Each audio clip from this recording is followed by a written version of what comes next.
Hello. How are you? It's lovely to welcome back the gorgeous Debbie McGee. Oh, thank you very much. Great to see you, girls. And you do look really gorgeous. Oh, really, You look radiant, Debbie. you do. radiant, yes. You can see my halo, you know. Yes, I can actually. You were actually mentioning at a previous time about Lillian Gish on the Parkinson show. You met Lillian Gish? No, I saw the interview. Oh, I thought you were there. Yeah, no, she wasn't long before she died. And yeah, it was a great interview, but she talked about lighting and the best place for the lights to be to light your face up and everything. And I've never forgot it. Wow. Yeah, well, as long as, you know, the thing is, when you get lit from underneath, you look really weird, don't you? That's another weird thing. I mean, very sort of strange. So we should have lighting with Debbie McGee. What was it? Affiliated, not affiliated, taught by Lillian Gish. That sounds very grand, doesn't it? Yes, exactly.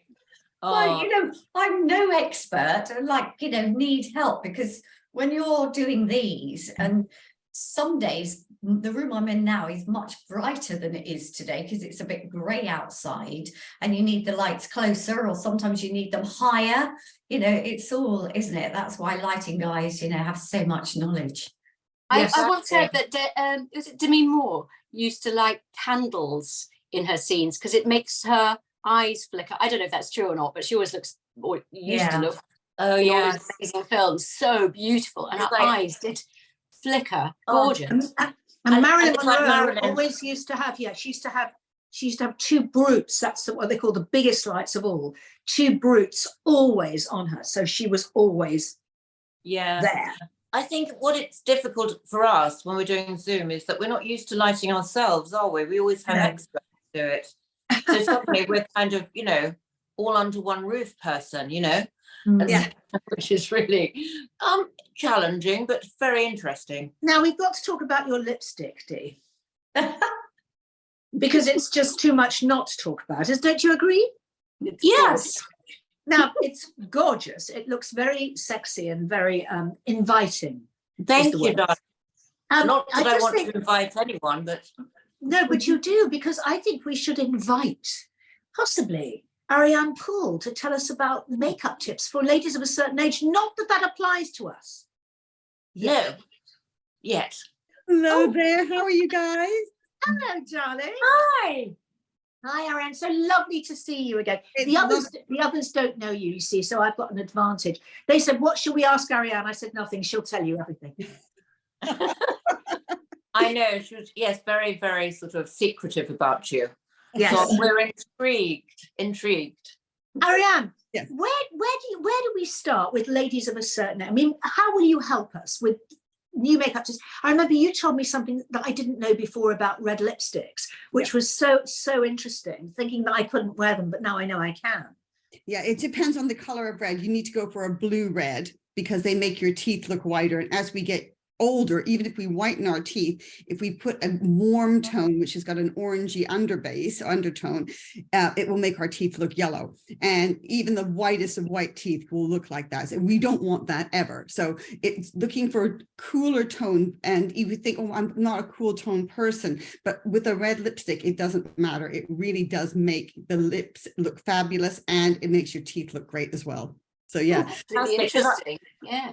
Yeah, I could actually never wear red until recently, and Ms. Arnold there said to me, I think you should wear red. And so is this a bluey red? Because it seems to work.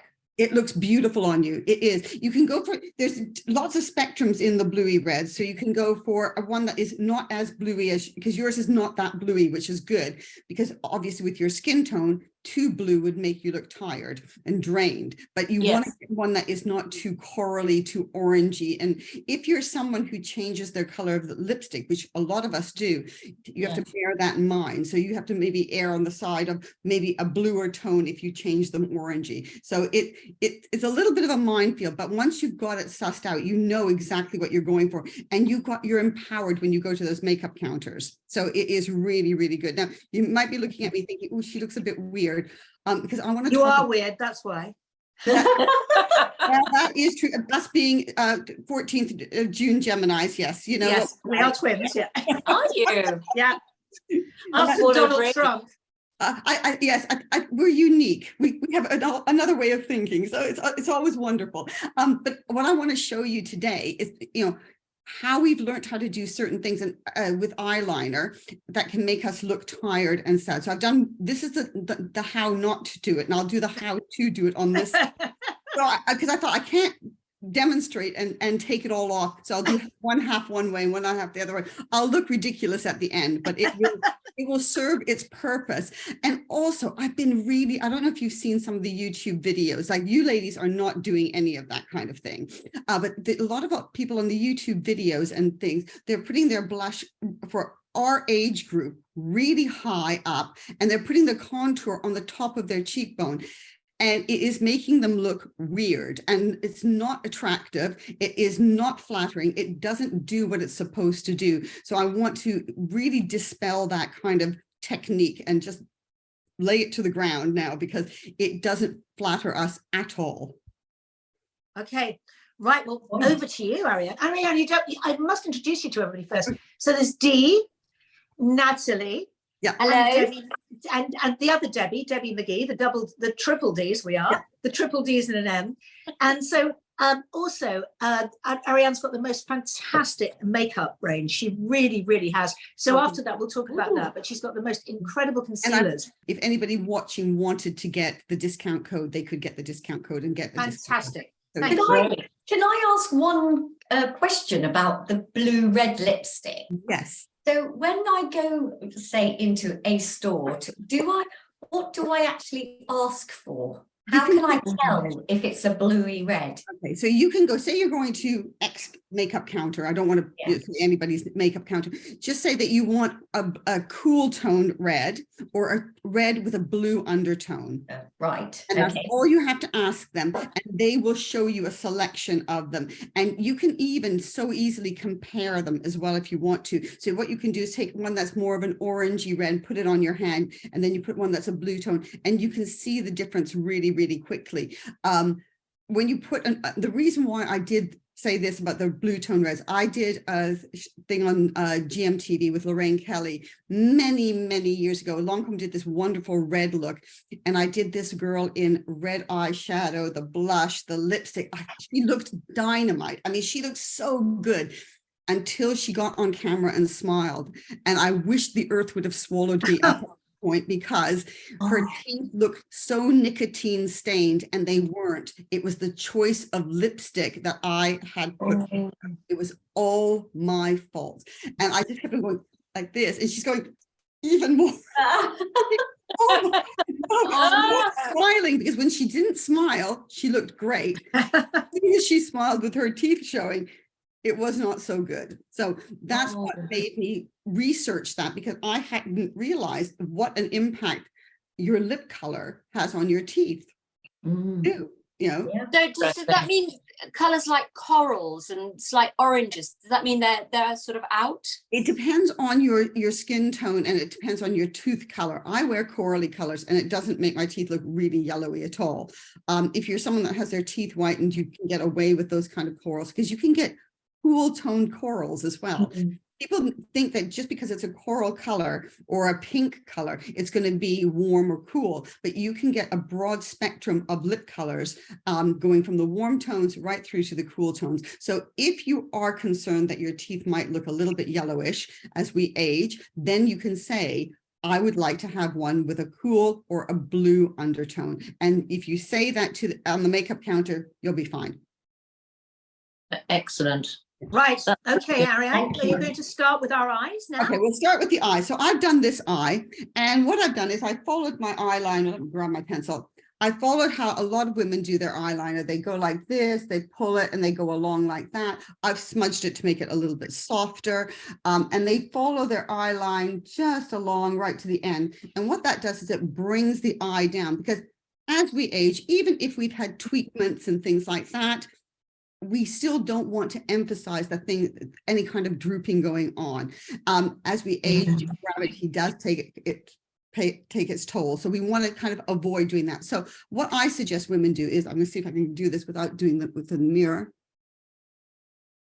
Do it along the base of your top lashes, as you normally would, stopping about a couple of centimeters short of going right down to the end. So you're just stopping here, because that's when you can kind of take it up a little bit, or you can just blend it out and make it look like it's lifted. And that will instantly, look at the difference between this eye and that eye. It lifts it really easily. I can do it. If you're someone that is fearful of going near your eyes with a pencil, you can use your finger and put a little bit of it on your fingertip and do the same thing. And you can get that really nice smoky look. I love a smoky look. I'm a huge fan.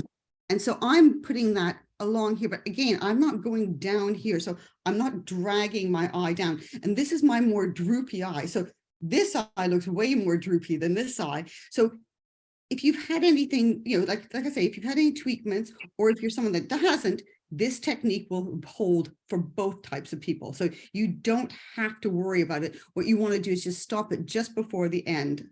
And then you can do that, any kind of shading with your shadows or anything like that. If you find that you do go right down and you think, oh, this is not right, what I suggest is taking something like a mineral pen, and this is mine, I'm going to make sure you get the black off my fingers, and you can take your pen and just go along like that. And I do this whenever I do someone's makeup, even if I know that I haven't gone down or haven't made anything, because that will also give you an instant lift to your eyes. So you're taking it on the diagonal and lifting it up like that. And then you can go underneath, because I love it underneath as well. I'm going to have to use a mirror for this one. So I'm going to just pop that underneath. Because as we age, we need the definition put back in our eyes. I hear a lot of women say, oh, as I've gotten older, I can't wear eyeliner. Now, you may not be able to wear the eyeliner that you did when you were 20. Of course, our eyes have changed, our face shape has changed, our hair color has changed, everything has changed. But you still need to have that definition. That is so, so important, because we lose that definition as we get older. And I've just done a series of fashion shows with real women. And that was the one thing that they all complained about, is that their eyes weren't defined enough, and they didn't want to go for the same things that they used when they were, you know, in their teens and 20s, because it was too heavy for them now. What do they use instead? So if you're someone who loved their black and is fearful about black because of whatever, you can still wear black as you get older. I wear black liners and things. I love them. But if you are, you can go for a soft charcoal gray. You can go for a more muted, plummy kind of tone. You have options. You do not have to be thinking that you can't wear anything at all. But you need that definition, because otherwise your eyes just look like nothing. And then I'm going to just put a little bit of mascara on, because mascara is important. But I've kept my eyes really plain so you can see the liner.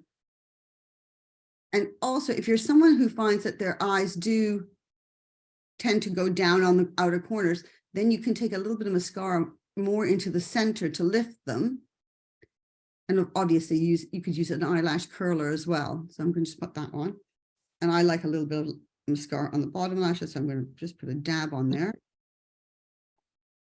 And you can see how this eye looks a lot more lifted than this eye. Yeah? Yes. True. Yeah, this one looks, when I did this one time when I was showing when I was doing a makeup lesson, this woman said, she looks like you're starting to get a stroke on this side. Oh, great. Yeah. True. Yes, it just, look at how it just brings that whole eye area down. Now, you ladies do your makeup beautifully, but a lot of women are stuck in that, and I hate the word rut. It's stuck in the routine. And it's a routine that we get so comfortable with that we can do it when we're, you know, pressed for time. But I think it's a really lovely idea to have every few years somebody show you how to do it for the age you are right now, because it does change. And I do things that I did ages ago because I don't know how to do anything else. That's exactly right. And no one, you go to the makeup counter and they just do the look of the moment. And that may not suit you. It may suit you if you're lucky, but most likely it won't. So, and also our face shapes are so different we all have different face shapes. We all have different eye shapes, different eye colors. you know, one size does not fit all. But when I'm showing you the technique, then you can gear it for your specific eye shape, face shape, etc., which is really important. So that's the eye one. You can see, like, I'm going to leave the difference. We'll go on to Brilliant. the blusher bronzer thing, which is where they put the contour here, which you never put the contour on the top of your cheekbone. I have seen literally more than 50 videos where they're doing this, and I'm thinking, based on anatomy, it shouldn't, it doesn't work. So you shouldn't be doing that. Really, where you're trying to put your contouring is to lift your cheekbones, to give them that little bit of support, you know, support. It's like an underwire bra kind of thing. Yeah. Holding it all up. So I take a little bit of contour. So I'm using this one here from my stuff. So my range. So I'm going to just do that. And I'm, for my face shape, because I've got a slightly rounded face shape, I'm going slightly on an angle. So I'm going underneath my cheekbone. If you have more of a narrow face shape, you're going to go across like that, because you want to give your face width. If you have got a long face shape as well, you also want to go across. If you have got a heart-shaped face, which is like Kate Moss, high cheekbones, you don't really need to put a lot underneath there because you've already got that lift going on. I also love to put it along here, my jawline, because the bit I hate is this bit here. As we all do. If I could sit like this or walk around like this, it would be great, but can't do that. Yeah. It's such a, it is, it's that little teeny bit of that lift. And I've tried all the gadgets and everything. I'm a gadget queen. I love all the sort of things like the new and the LED face masks and everything. Huge fan, you know, microdermabrasion, micro needling, big fan. So I'm not opposed to any of that kind of thing. Anything that can help us is very welcome and very well received. I'm going to say that now. So that's where I would put my contouring. Then I would take a blush. So I'm going to use this one here, which is a blush and bronzer together. So I'm going to take a little of the rosy color, and I'm going here. So if you see where I put like a little cross here, where X marks the spot, because I want to lift my cheeks. And I want to create space between here and here. If you squash everything up into this area here, what happens is it draws emphasis to any kind of fine lines that you've got here, any dark circles, anything that's going on with our skin as we age. So we're going to just put a little bit there. And you can see how already that's giving this eye more prominence. Yeah. It's balancing it out. This bit doesn't look as jowly. This doesn't look so droopy as on this side. And then if you want to use a highlight or a shimmer, by all means, you can use that. So let me just put a little bit, I'm going to use a little bit of this one here, and I'm going to just use it with my fingertip, and I'm just going to dab it there. You can use a liquid, you can use this with cream blushers, cream bronzers, any kind of thing that you want. It doesn't necessarily have to be a powder variety, whatever suits your skin type and whatever you feel comfortable using. So I'm going to pop a little bit there like that to give that little bit of a lift there as well. And then that's it. You know, it literally lifts this my face up. This whole side, like I said, this side I feel like is going down, even though the is so up here. By putting the blusher up here, when we wore that when we were younger, it was great because Ariane, can you just look to that side? So let us look at you that side, and then the other side. Can you just do that again? So it's such a it's a huge difference. Can you just do that? It really is. Can you just show us the wrong side at the moment? That's the wrong side. Yeah. It's way up here. And what it does is it makes you look underneath the eyes. And how I discovered this technique is I was actually making a lady up for a makeup lesson, and she had the worst dark circles. I mean, she really did have really bad dark circles. And I know how to get rid of dark circles. There's a really easy technique, and I'll show you on another video that we do when we do, if we do another one. But it really works, and it was still not working that well on her. And I couldn't figure it out. And because I let her put her blusher on, and her blush, she put it on that high. And as soon as I moved her blush and contour down, her eyes suddenly, the dark circles vanished. Wow. Wow, And brilliant. I could have been piling on and piling on the concealer, and it would have been really thick and cakey under her eyes, and it would not have looked good, and she would have been miserable. But just by moving the blush down that tiny little bit, it made a difference. And she was in her early 40s. So that's when we start to have to look at it. When we get into our 40s, before 40s, you're still okay to do all the things that you did before. You're not going to have that much of it's not going to have that much of a change. But as we age and we get into our 40s, 50s, and 60s and beyond, that's when we have to take a look at it and, you know, reassess. You're called a makeup artist, but it really is art, isn't it? You're actually creating something with a canvas. As we get older, those techniques don't serve us anymore. It's the same as we don't wear the same clothes. We don't wear our hair isn't the same. I had a pyramid perm, the pyramid perm. We wear a pyramid perm now, but we don't do the same thing. So, adapting with your makeup is all about just seeing what's right for your face shape and your skin tone. Ariane, I'm looking at your eyebrows at the moment. Oh yeah. Because looking at how exactly that they're in the right position where they end. Yes. And I think a lot of people don't understand about that. And I think that's one of the most important things, isn't it? Oh, thank you for bringing that up. I am, again, passionate about eyebrows. So let me move my fringe out of the way. So my eyebrows are really not even. If I took my eyebrows off, this one is higher up here, but lower down. It has nothing here. This one here is low here, nothing here. And also where I've ended them is when we were taught to do eyebrows, and absolutely correct. We did it where we took it and we ended it here. If I end my eyebrow here now, what that's going to do is to make me look again more droopy. I'll do it on this side just to show you. So I'll stick to the droopy side. So if I was following my eyebrow along and did it, yeah, so I'm going to go to here. So I'm going to bring that, make sure I got it the right way. And I see so many women do this. That should be nearly right, a little bit more.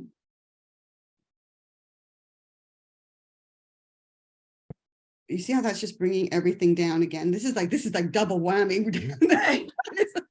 This side is now looking really like everything is coming down. And it just does that. It makes this just look more like that. Yeah. All you have to do is stop it just slightly short and bring it out a little bit. And voila, it looks like you've had an eye lift, which obviously, wow. It's in such an, these things are really easy to fix. So they're easy things to do. So if I was doing this and I thought, oh, I've gone too far, again, what I would do is reach with my mineral pen or a bit of foundation on a cotton bud or something, and you can just get rid of that like that. So if you're somebody that thinks, oh, you know what, I did do that, darn, I don't want to start all again from scratch, which who does? You can do that and you can just get rid of it. I'll put a little bit of foundation there too. And Ariane, what do you use for your eyebrows? Is that a powder? Oh, this is an eyebrow balm. So Right. it stays put. So if you go and get caught in the rain, it's not going to come down here. But I also do an eyebrow powder as well with a balm that you can put over the top. So if you're someone that prefers to work with powders, because you can do that with a powder as well. So you can do it with whatever you feel comfortable with. I'm looking at creating some pencils at the moment because the reason I've steered clear of using brow pencils is because I'm going to put my fringe back because it looks a bit weird. Is because we write with pens and pencils. So a lot of women have said, oh, I hate doing my brows because they look so heavy. And it's because we press really hard with a pencil and with a pen. Yeah. So we're doing the same thing and making them really heavy. And it's hard to train somebody or reteach them how to do it much more light-handed. So I'm trying to figure out how to do it with the texture of the pencil. So that's a work in progress at the moment. And it's about grey hairs, as well, to cover them. But Ariane, you've got a special Wonderbirds offer for us, haven't you? I have got a special Wonderbirds offer. So all you have to do in capital letters, do Wonderbirds with a 20 at the end. So Wonderbirds 20, and you get 20% off of everything in the range. And the Oh, range thank is you. fantastic. Can you tell us what your website's called again, darling? It's www.arianepoole.com, and all of our products are not tested on animals. They never have been. Even before we were told not to test on animals, we didn't test on animals. So I feel very passionate about that. And most of our products are vegan friendly. So if you're concerned about that vegan element of any kind of things, they're vegan friendly as well. So yeah. But Ariane, I want you to come back. Will you come back and see us in would a love month's time?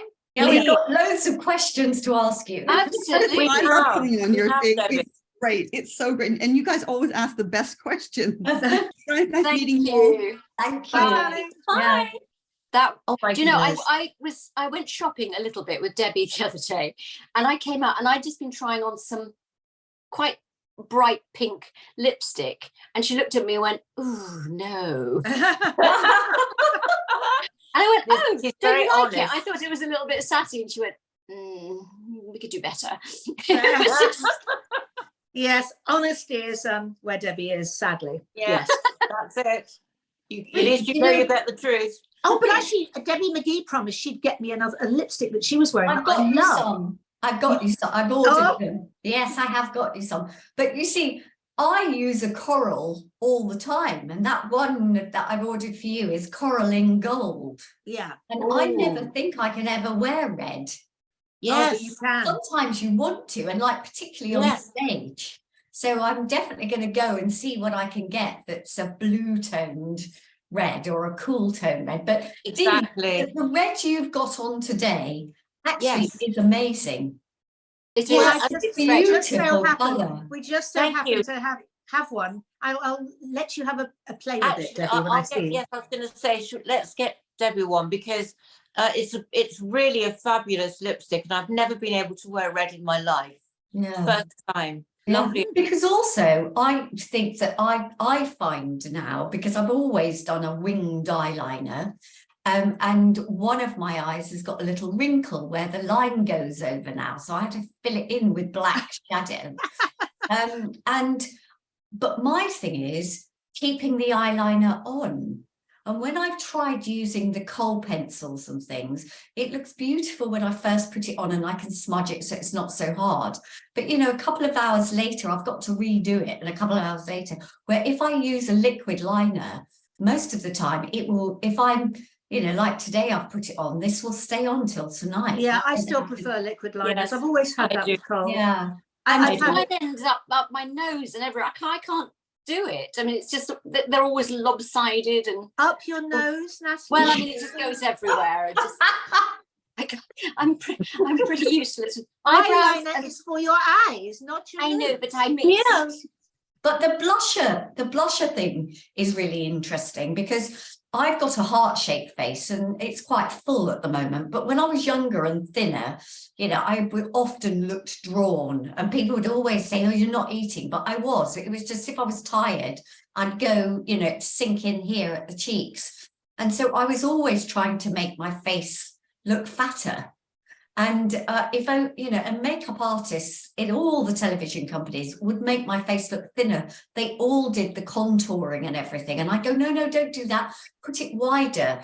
But I never really, I could see it. So I knew to put mine straight rather than going up.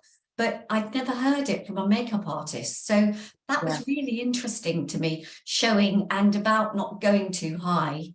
Bringing, that's a really good tip, isn't it? We better go and practice these makeup tips. Okay. Yes. Oh yes, and don't Let's forget, do it. we've got a code, haven't we? Wonderbirds 20 on 20. Ariane Poole's website. That's So the one. go on it. Bye, Brilliant. bye. Bye, Yes. everyone. Bye. Bye. Bye. Bye.